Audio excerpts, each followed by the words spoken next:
Assalamualaikum warahmatullahi wabarakatuh. Perkenalkan, nama saya Widiawati dengan NIM 225336665 dari kelas 3E Teknik Informatika. Di sini saya akan menyelesaikan tugas dari mata kuliah Jaringan Komputer, yaitu menjelaskan materi yang ada pada modul 10. Berikut adalah topik yang akan kita bahas.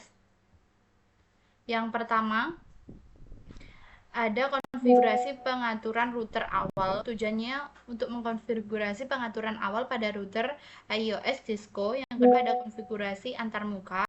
Tujuannya untuk mengkonfigurasi dua antarmuka aktif pada router Cisco.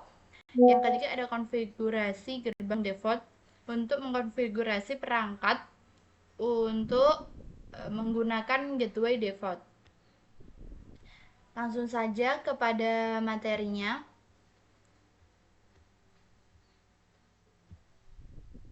Yang pertama ada konfigurasi pengaturan router awal. Tugas berikut harus diselesaikan saat mengkonfigurasi pengaturan awal pada router. Yang pertama ada konfigurasi nama perangkat.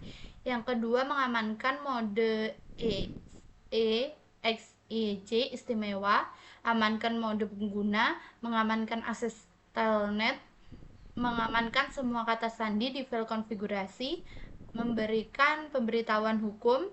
Yang terakhir simpan konfigurasi. Lalu berikutnya ada konfigurasi antarmuka. Agar router dapat dijangkau, antarmuka router harus dikonfigurasi. Router Cisco ISR 4321 dilengkapi dengan dua antarmuka Gigabit Ethernet. Yang pertama ada Gigabit Ethernet 0/0/0 dan Gigabit Ethernet 0/0/1. Tugas untuk mengkonfigurasi antarmuka router sangat mirip dengan manajemen SVI pada switch. Menggunakan perintah no shutdown akan mengaktifkan antarmuka. Antarmuka juga harus terhubung ke perangkat lain seperti switch atau router agar lapisan fisik dapat aktif. Ada beberapa perintah yang dapat digunakan untuk memverifikasi konfigurasi antarmuka, antara lain show up interface dan show IPv6 dan masih banyak lainnya. Yang ketiga ada konfigurasi gerbang default.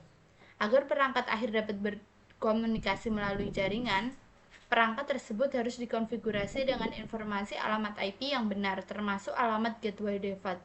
Alamat gateway default umumnya merupakan alamat antarmuka router untuk router yang terhubung ke jaringan localhost.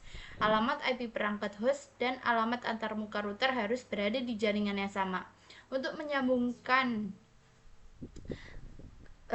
dan mengelola switch melalui jaringan IP lokal, switch harus memiliki antarmuka virtual yang dikonfigurasi. SVI dikonfigurasi dengan alamat IPv4 dan subnet mask DLAN lokal. Switch juga harus memiliki alamat gateway default yang dikonfigurasi untuk mengelola switch dari jaringan lain dari jarak jauh. Untuk mengkonfigurasi gateway default IPv4 pada switch, gunakan perintah konfigurasi global IP default gateway IP address. Gunakan alamat IPv4 dari antarmuka router lokal yang terhubung ke switch. Jadi sekian materi pada modul 10. Apabila ada kurang lebihnya, saya mohon maaf. Wassalamualaikum warahmatullahi wabarakatuh.